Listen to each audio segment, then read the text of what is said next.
ದೇವರ ಅನುಗ್ರಹ ಎಷ್ಟು ದೊಡ್ಡದು ನೋಡು. ನನಗೆ ಬೆಟ್ಟಾಗಿ ಬಹುಕಾಲದಿಂದ ನೋವನ್ನು ಉಣ್ಣುತ್ತಾ ಇದ್ದವಳು ಸರಿಯಾಗಿ ಬಿಟ್ಟೆ ನೋಡು. ನನ್ನ ಸ್ವಾಸ್ಥ್ಯವೇ ನನಗಿಲ್ಲವಾಗಿತ್ತು, ಯಾರ ಪರಿಚಯವೂ ಸರಿಯಾಗಿ ನನಗಾಗುತ್ತಿರ್ಲಿಲ್ವಾ. ಎಷ್ಟೋ ಹಿಂಸೆ ಕೊಟ್ಟು ನನಗೆ ಕ್ಷಮಿಸಿ. ಇಲ್ಲಿ ಗಂಡ ಹೆಂಡತಿ ಅರ್ಥದಲ್ಲೇ ಇದ್ದದ್ದೇ. ಸರಿ, ನಾವು ಇಲ್ಲಿಗೆ ಬಂದಿದ್ದೇವೆ, ದೇವರಿಗೆ ಸಲ್ಲಿಸಬೇಕಂತ ಪೂಜೆ ಪುರಸ್ಕಾರಗಳನ್ನು ಪೂರೈಸಿದ್ದೇವೆ. ಮನೆ ಹೋಗೋಣವೇ? ಹೋಗೋಣವಾ? ಅದೇ ಹೋಗುವ.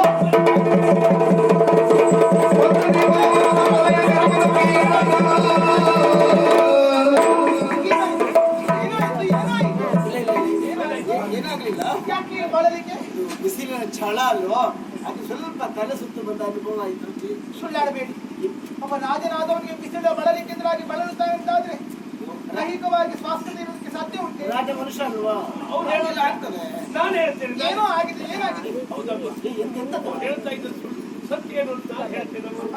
ನಿಮ್ಮ ಆರೋಗ್ಯ ಎನ್ನುವುದು ಹದಗೆಟ್ಟಾಗ ಆದಷ್ಟು ಬೇಗ ನೀವು ಗುಣಮುಖರಾದ್ರಿ ಅಂತಾದ್ರೆ ಉಪವಾಸದ ವ್ರತವನ್ನ ಕೈಗೊಳ್ಳುತ್ತೇನೆ ಅಂತ ಇವತ್ತಿವರೆಗೂ ಉಪವಾಸ ಮಾಡಿದವರಮ್ಮ. ಅದರ ಪರಿಣಾಮ ಹೀಗೆ ಬಳಲಿ ಬೀಳುವಂತಾಯ್ತು.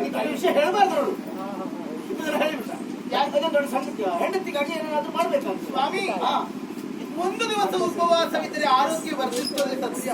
ಆದರೆ ಎಷ್ಟೋ ದಿನಗಳ ಪರ್ಯಂತರವಾಗಿ ನಿರ್ಜಲ ಉಪವಾಸವಿದ್ದು ವ್ರತಾಚರಣೆ ಮಾಡಿದರೆ ದೇಹ ಬಳಲದೆ ಇರುತ್ತದೆ. ಹೇಳಿ ಬಿಡು, ನನಗಾಗಿ ಇಂಥ ಕಠಿಣ ವ್ರತವೇ ನಿಮ್ಮದು. ನಿಜವಾಗ್ಲೂ ಇಂಥ ಗಂಡನನ್ನ ಪಡಿಲಿಕ್ಕೆ ಪುಣ್ಯ ಮಾಡಿರ್ಬೇಕು. ಹೋಗಬೇಡ. ಯಾಕಾಗಿ? ನನ್ನ ಆರೋಗ್ಯ ಸುಧಾರಿಸದೆ ನಾನು ಸತ್ತು ಹೋಗುತ್ತಿದ್ದರೆ ಏನು ನಷ್ಟವಿರುತ್ತಿತ್ತು? ನಾನೊಬ್ಬಳು ಸಾಮಾನ್ಯ ಹೆಣ್ಣು. ಆದ್ರೆ ರಾಜನಾದಂತಹ ನಿಮ್ಮ ಆರೋಗ್ಯ, ನಿಮ್ಮ ಜೀವನ ಈ ಜನರಿಗೆ ಬೇಕಾದದ್ದು. ನಿಮ್ಮ ಪ್ರಾಣಕ್ಕಿಂತ ಮಿಗಿಲಾದದ್ದು ನನ್ನ ಪ್ರಾಣವೇ. ನೀನೇ ನನ್ನ ಜೀವ, ನೀನೇ ನನ್ನ ಜೀವನ. ನೀನಿಲ್ಲದೆ ನಿನ್ನ ಗಂಡ ನಾನು ಬದುಕುತ್ತೇನೆ ಅಂತ ಭಾವಿಸಿದ್ದೇನೆ. ನೀನಿದ್ದರೆ ಮಾತ್ರ ನಾನು ಬದುಕಿರುವುದೇ. ನಿನಗಾಗಿ ಪ್ರಾಣ ನೀಡುವುದಕ್ಕೆ ನಾನು ಸಿದ್ಧರಿದ್ದೇನೆ.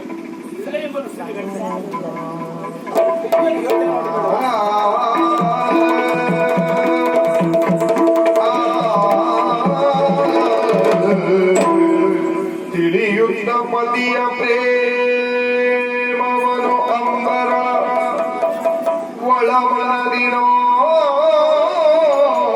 ಅನುಭವಿಸುತ್ತಲೇ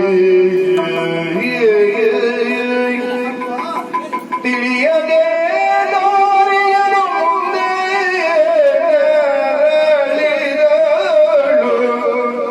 ತಿಳಿಯದೆ ದಾರಿಯನು ಮುಂದೆ ನರಳಿದಳು ನಳಿನಾಕ್ಷಿದೊಂದು ಸ್ವಭಾವದಿ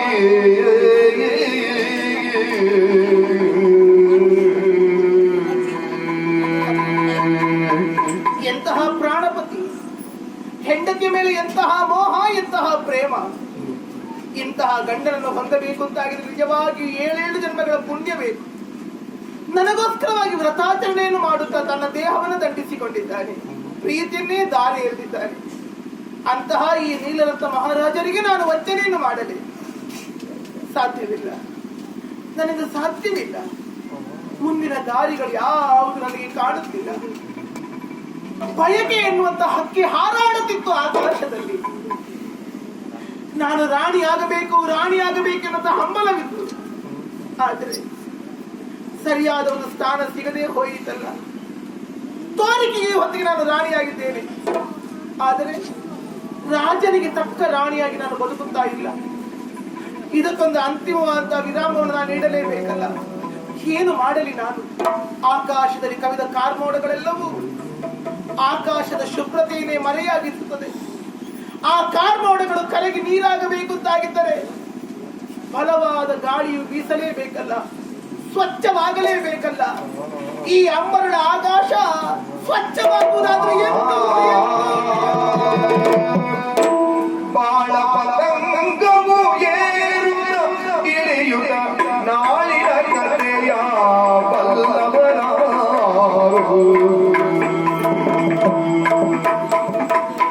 ಬಾಳ ಪತಂಗವು ಏರುತ್ತ ಇಳಿಯುತ್ತ ನಾಳಿನ ಕಥೆಯ ಬಲ್ಲವನಾರು.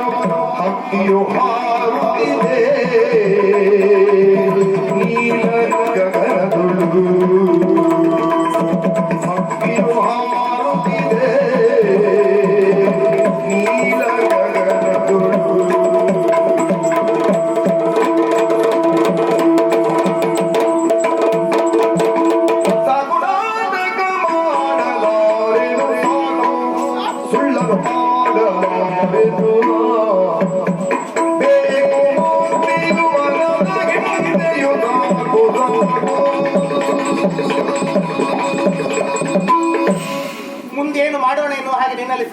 ಹೇಳುವುದಕ್ಕಾಗಿ ನಾನು ಇಲ್ಲಿಗೆ ಬಂದಿಲ್ಲ. ಮತ್ತೆ ನನ್ನ ತೀರ್ಮಾನವನ್ನು ಹೇಳುವುದಕ್ಕಾಗಿ ನಾನು ಇಲ್ಲಿಗೆ ಬಂದಿದ್ದೇನೆ. ನಾ ತೀರ್ಮಾನ ಕೊಡದೆ ನೀನೇನು ಹೇಳುವುದು? ಇಲ್ಲವೇ ಇಲ್ಲ.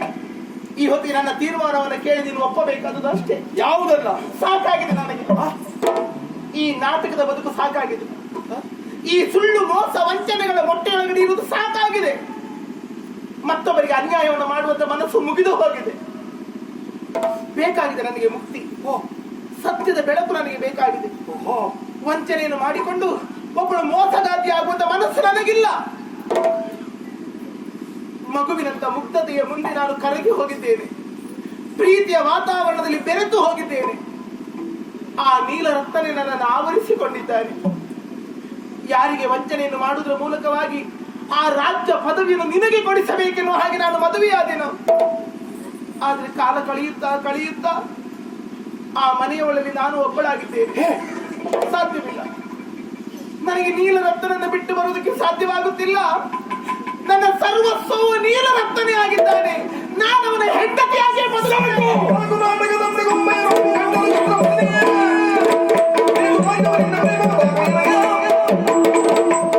ಸಾಕಾಗಿದೆ. ನಾಟಕ ಮಾಡುವುದಿಲ್ಲ. ಇಲ್ಲವೇ ನೀನು ಯಾಕೆ ಇಲ್ಲೂ ನಾಟಕ ಮಾಡ್ತೀಯ ಹೇಳು? ನಿನಗೆ ಬೇಕಾದದ್ದೆಲ್ಲ ಸಿಕ್ಕಿ ಆಯ್ತಲ್ಲ. ರಾಜ ಭೋಗ, ರಾಣಿ ಪೀಠ. ಆದ್ರೆ ಅದು ಸಿಗುವುದಕ್ಕೆ ಮೂಲ ಕಾರಣವೇ ನಾನೆನ್ನುವುದನ್ನ ಮರೆತು ಬಿಟ್ಟಿದ್ದೇನೆ. ನಿನ್ನ ಬದುಕಿಗೆ ಗುರುವಾಗಿ ಬಂದೆ, ಕೊನೆಗೂ ಈ ಗುರುವಿಗೆ ಕೈ ಕೊಟ್ಟೇ ಬಿಟ್ಟಿಯಲ್ಲ. ಪ್ರಪಂಚವೇ ಹೀಗೆ. ನನ್ನನ್ನು ಕೈ ಹಿಡಿಸಿದವನೇ ನೀನಿದ್ದೀಯ. ಅಂತಿರುವಾಗ ನಿನಗೆ ಹೇಗೆ ನಾ ಕೈ ಕೊಡೋದಕ್ಕೆ ಸಾಧ್ಯ? ನೀನೇ ಕೈ ದಾಟಿಸಿದವನು. ನಾನು ಸಾಕಾಗಿ ಬಿಟ್ಟಿದೆ. ಮಳೆ ಬರುವಾಗ ಕೊಡೆ ಬಿಡಿಸ್ತಾರೆ. ಅದೇ ಮಳೆ ನಿಂತ ಮೇಲೆ ನಾವು ಹಿಡಿದ ಕೊಡೆಯೇ ನಮಗೆ ಭಾರವಾಗಿ ಹೋಗ್ತದೆ.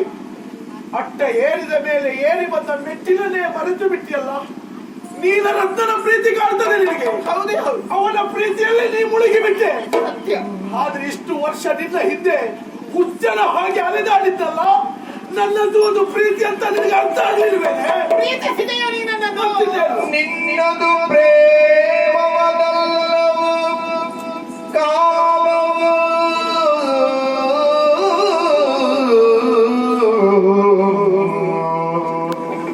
ನಿನ್ನದು ಪ್ರೇಮವದಲ್ಲವು ಅಲ್ಲ.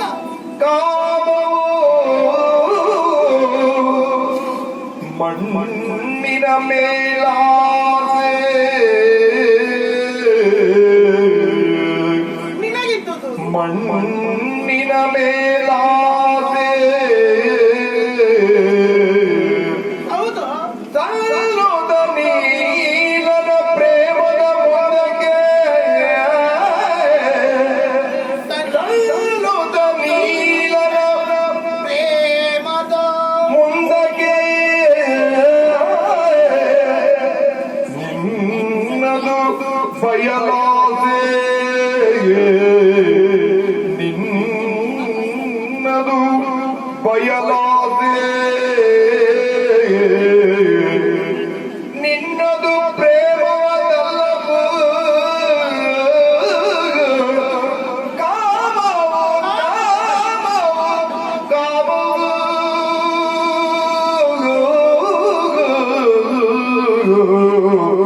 ಆ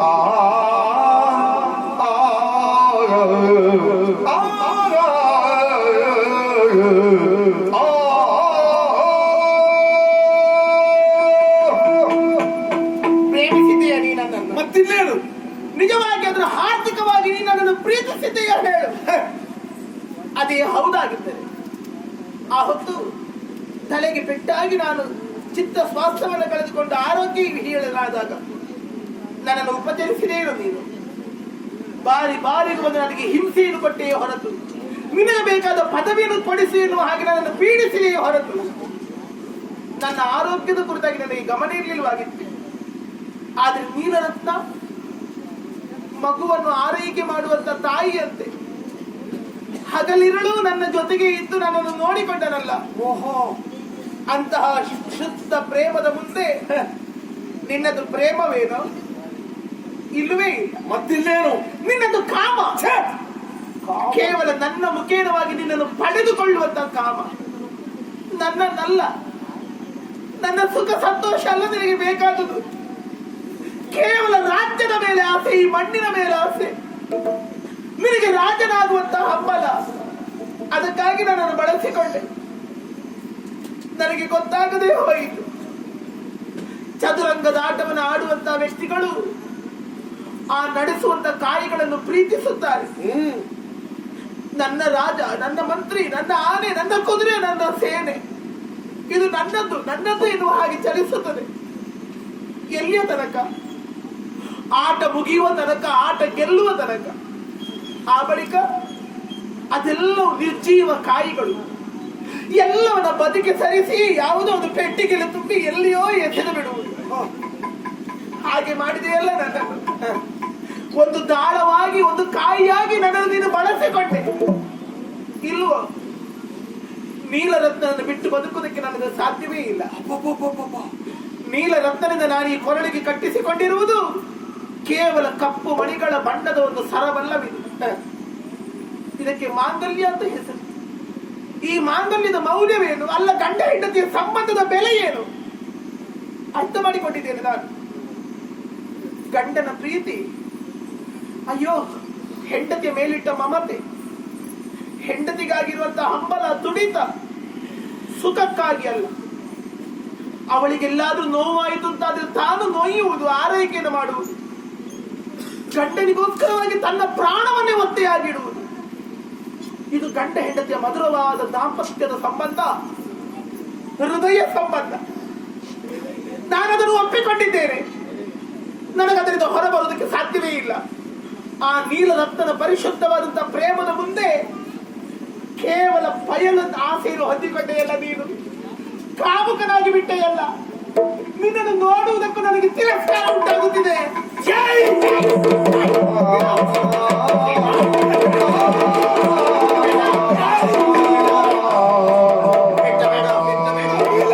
ಕಟ್ಟಿದ ಮಾಂಗಲ್ಯ, ಹೌದು, ಈ ಮಾಂಗಲ್ಯದ ಬೆಲೆ ನಿನಗೆ ಅರ್ಥ ಆಗ್ತಾ ಉಂಟು. ಸತ್ಯ. ಹರಿದು ಹಾಕದಿರು. ಮಾಂಗಲ್ಯ ಬಂಧನ ಹೆಣ್ಣಾದವಳಿಗೆ ಅದುವೇ ಸೌಭಾಗ್ಯ. ಏನು? ನಿನ್ನ ಸೌಭಾಗ್ಯವನ್ನ ನಾನೇ ಕಸಿಯುತ್ತೇನೆ. ಆ ಮಹಾರಾಜನದ್ದು ನಿಷ್ಕಲ್ಮಶವಾದ ಪ್ರೇಮ, ಸತ್ಯ. ಆದ್ರೆ ನನ್ನದು ಕಾಮ. ಹೌದೇ? ಕಾಮವೇ ಹೌದು. ಯಾವ ಕಾಮ? ರಾಜಪೀಠದ ಕಾಮ, ರಾಜ್ಯದ ಕಾಮವೇ ಹೊರತು ನಿನ್ನ ಮೇಲಿರುವ ಕಾಮವೇ ಅಲ್ಲ. ನನ್ನ ಸುಖವನ್ನು ನೀನು ಬಯಸು. ಎಂದೋ ನಾನು ಯಾರಿಗೋ ಮಾರಾಟವಾಗಬೇಕಾದವಳು, ಎಂದೋ ಸಾಯಬೇಕಾದವಳು. ನನ್ನನ್ನು ಉದ್ಧರಿಸಿದವಳು ನೀನು. ತಮ್ಮಯ್ಯ, ನನ್ನ ಬದುಕನ್ನು ಹಾಳು ಮಾಡಬೇಡ. ತಮ್ಮಯ್ಯ, ಯಾರನ್ನು ನಾಶ ಮಾಡಬೇಡ. ನನಗೆ ಮಾಂಗಲ್ಯವನ್ನು ಯಾವತ್ತೂ ಸಾಯಬೇಕಾದವಳು, ಆದ್ರೆ ಇವತ್ತು ನನ್ನ ಕೈಯಲ್ಲಿ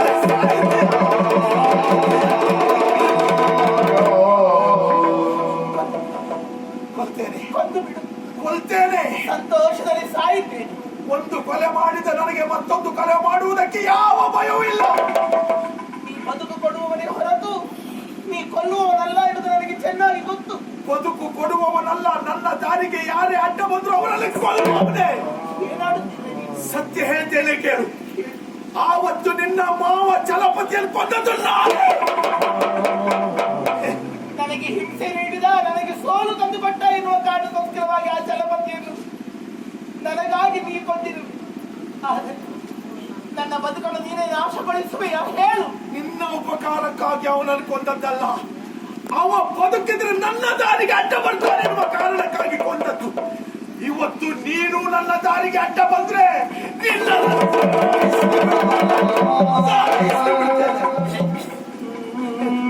ಮರೆಯುವಂತಹ ಕೃತಜ್ಞಳು ನಾನು.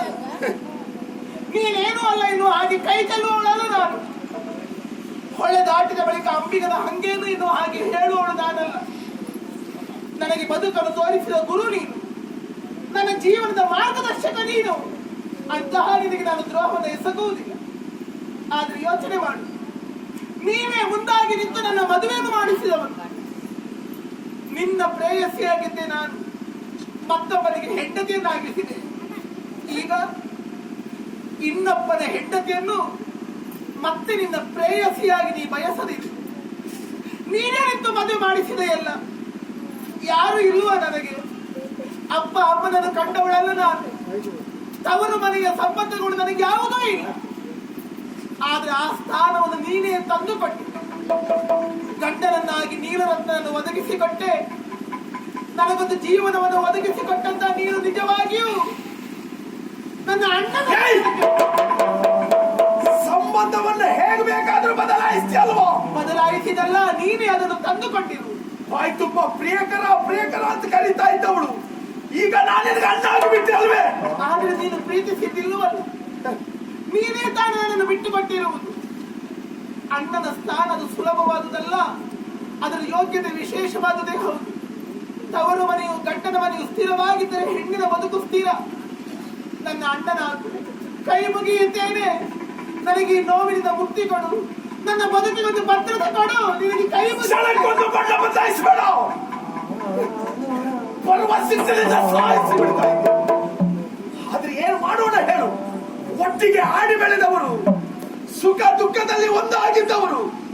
ಹೋಗು, ನನ್ನಿಂದ ನಿನಗೆ ಸುಖ ಇಲ್ಲ ಅಂತ ಆದ್ರೆ ನಿನಗೆ ಎಲ್ಲಿ ಸುಖ ಸಿಗ್ತದೋ ಅಲ್ಲಿ ಹಾಳಾಗಿ ಹೋಗು. ಸುಖಕ್ಕೋಸ್ಕರವಾಗಿ ನಾನು ಬಯಸುತ್ತಾ ಇಲ್ಲ, ವಂಚನೆ ಮಾಡುವುದಕ್ಕಾಗದೆ ಪ್ರೀತಿಗೆ ನಾನು ಈ ಹೊತ್ತಿಗೆ ಶರಣಾಗಿ ಹೋಗುತ್ತಾ ಇರು. ಆಗಲಿ, ನನ್ನನ್ನು ನನ್ನ ಬದುಕಿನ ದಾರಿಯಿಂದ ಕಳಿಸಿಕೊಡುತ್ತಿರುವಂತ ನಿನಗಿದು ವಂದನೆಗಳು. ಹೋಗಿ ಬರ್ತೇನೆ, ಹೋಗಿ ಏಯ್! ಎಲ್ಲಿಗೆ ಹೋಗ್ತೀಯ? ಇಲ್ವಾ ಇಲ್ಲಿ?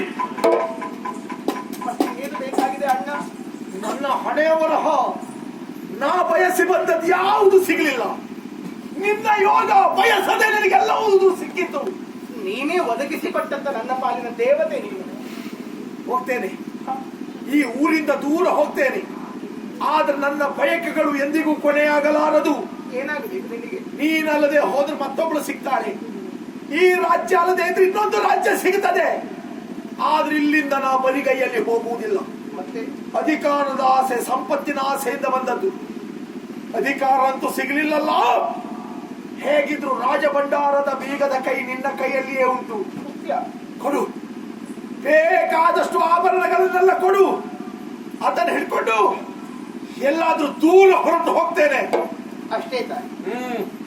ಚಿನ್ನ, ಬೆಳ್ಳಿ, ಮುತ್ತು, ರತ್ನ, ವಜ್ರ, ವೈಡೂರ್ಯಗಳನ್ನು ತಂದು ರಾಶಿ ರಾಶಿ ಸುರಿದರು. ಈ ಮಾಂಗಲ್ಯ ಸರದ ಮುಂದೆ ಅದು ಸರಿತೂಗಲಾರದು. ಇದರ ಬೆಲೆಯ ಮುಂದೆ ಅದಕ್ಕೇನು ಬೆಲೆ ಇಲ್ಲ ಅಂತ ನನಗೆ ಗೊತ್ತಾಗಿದೆ. ನಾಳೆಯ ದಿವಸ ನೀ ಹೇಳುವ ಸ್ಥಳಕ್ಕೆ ನಾನು ತಂದು ಒಪ್ಪಿಸುತ್ತೇನೆ. ಕೊಡುವ, ಎಲ್ಲಿಯಾದ್ರೂ ದೂರ ಹೋಗಿ ಸುಖವಾಗಿ ಬರ್ತೇನೆ ಅಣ್ಣ. ಹೋಗು.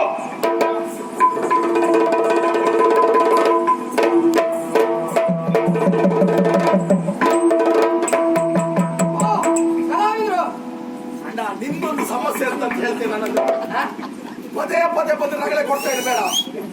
ನನ್ನೊಂದೆಲ್ಲಿಡ್ಲಿ ನಂದೇ ಹೊತ್ಕೊಳ್ಳಿಕ್ಕೆ ಆಗದೆ ಇದ್ದಷ್ಟು ಸಾವಿರ ಉಂಟು. ನಿನ್ನ ಹತ್ರ ಎಂತ ಮಾತು, ಇವ್ರ ಹತ್ರ